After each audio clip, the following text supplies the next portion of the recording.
دیکھیے مولانا صاحب کیا کہہ رہے ہیں۔ نبی پاک صلی اللہ تعالیٰ علیہ وسلم اپنے آخری دنوں میں، یہ آخری دن ہے، صحابہ کو جمع کر کے فرماتے ہیں کہ میرے جانے کا دن قریب آ چکے، تم میں سے کسی کا کوئی حق باقی ہے تو مجھ سے لے سکتا ہے، کوئی حق باقی ہے۔ وہ سید الانبیاء ہے جن کی ایک زبان پر اللہ تبارک و تعالیٰ کسی کو جنت عطا کرے، وہ رسول کہتا ہے کہ تم میں سے کسی کو کوئی حق باقی ہے تو لے سکتا ہے۔ صحابہ خاموش تھے، لیکن ایک صحابی کھڑے ہو گئے، کہا میرا ایک حق باقی ہے۔ مولانا صاحب کیا ایسا بھی ایک دین ہے، حضور سے کہتے میرا حق باقی ہے، حضور نے فرمایا کیا باقی آج لے سکتے ہو؟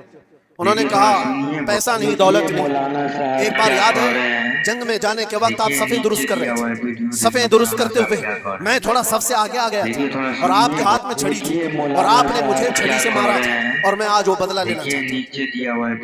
اللہ، رونگٹے کھڑے ہو جاتے ہیں سن کر۔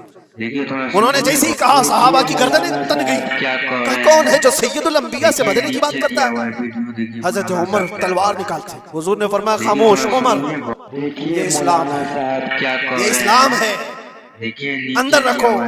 اور صحابی سے کہا اجازت ہے تم بدلہ لے سکتے ہو۔ حضور پاک صلی اللہ تعالیٰ علیہ وسلم کھڑے ہو، وہ صحابی آگے آئے اور کہا کہ میں بدلہ اس صورت میں لوں گا کہ جس وقت آپ نے مجھے مارا تھا اس وقت میرے بدن پر کوئی کپڑا نہیں تھا، میں صرف لنگی پہنا ہوا تھا، تہبند تھی، اوپر کا جسم میرا کھلا ہوا تھا، میرے جسم پر کوئی لباس نہیں تھا، اوپر صرف تہبند پہنا ہوا تھا۔ میں چاہتا ہوں کہ آپ بھی صرف تہبند پر ہو، آپ کا جبہ نکال دیجئے۔ آپ حضور پاک صلی اللہ علیہ وسلم نے کوئی تاخیر نہیں فرمائی، فوراً اپنا جبہ اتار۔ صحابہ دیکھ کر کے حیرت زدہ تھے، سب کے جسموں پر کپ کپی تھی، یہ کون بندہ ہے؟ محبوب خدا کی بارگاہ میں اس طرح کی بات کرتا ہے؟ اللہ تبارک و تعالیٰ جس کے لیے حکم فرمائے، جبرائیل جس کے قدموں کا بوسہ لے، آج وہ سید الانبیاء کے سامنے بدلے کی بات کرنا، سب حیرت زدہ تھے، لیکن فرمان تھا مصطفیٰ کا، کسی نے کچھ نہیں کہا۔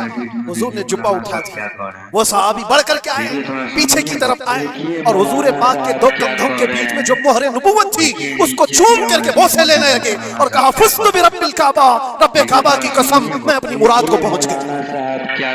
کہا بس یہ بدلہ لینا تھا کہ حضور پاک صلی اللہ علیہ وسلم کے دونوں کندھوں کے بیچ میں مہر نبوت تھی جو سورج سے زیادہ چمکتی تھی۔ وہ صحابی کہتے ہیں مہینوں سے سالوں سے مجھے اس کا انتظار تھا کہ ایک بار مہر نبوت دیکھ لوں، میں نے یہ راستہ اختیار کیا صرف مہر نبوت کو چھونے کے لیے۔ واقعہ تو اپنی جگہ پر، لیکن حضور سید الانبیاء نے اپنے آپ کو جو پیش فرمایا، بتاؤ کوئی اس سے زیادہ ایکویلٹی کی بات کر سکتا ہے؟ کوئی آئے جواب دینے کے لیے جنتا کے سامنے تو پتہ چلے۔